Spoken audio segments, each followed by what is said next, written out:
What's going on, everybody? Michigan gets a wide receiver recruit, Fredrick Moore, out of St. Louis, Missouri, attending Cardinal Ritter College Prep. He is a three-star in the composite, 6'1", 175, wide receiver, 61 in the composite, wide receiver, 52 for 24/7 Sports.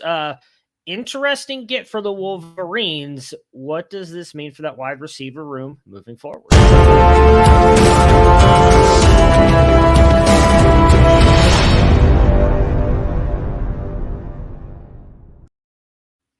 All right, so for Fredrick Moore, fairly fast player here. A lot of the stuff that you will see on his film, they give the ball to him quick and they allow him to do work. He's fairly elusive. He's got a lot of behind the line of scrimmage passes, some screen passes, and he gets them and he just goes. Very good speed. I'd say, probably not elite, but upper tier. He's fairly elusive as well in the open field and with defenders around him. He does a good job of making defenders miss in traffic and getting into the open field. And typically once he does that, he's gone.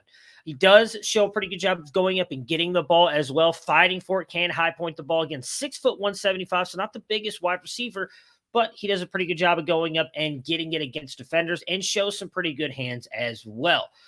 Again, three-star guy going there, obviously 2023 recruit. Right now, you're looking at Cornelius Johnson likely in the X spot with Andrel Anthony in the Z, and Ronnie Bell coming back for his final year of eligibility in the slot.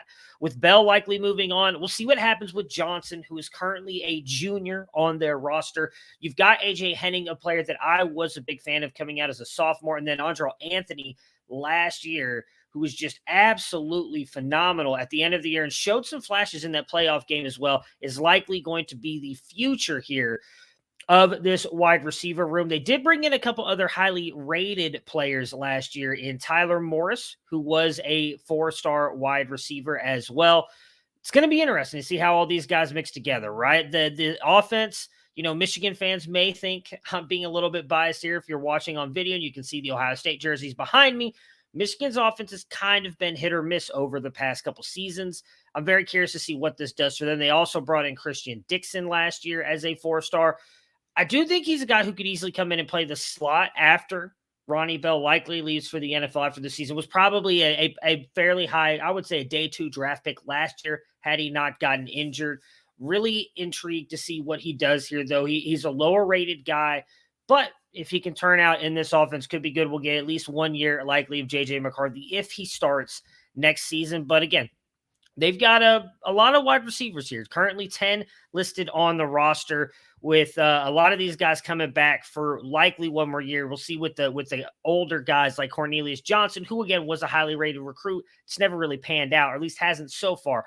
You got Dixon, you got Anthony, you got Morris, you got Clemens, you got Henning, and then obviously now you're bringing in a guy like Fredrick Moore.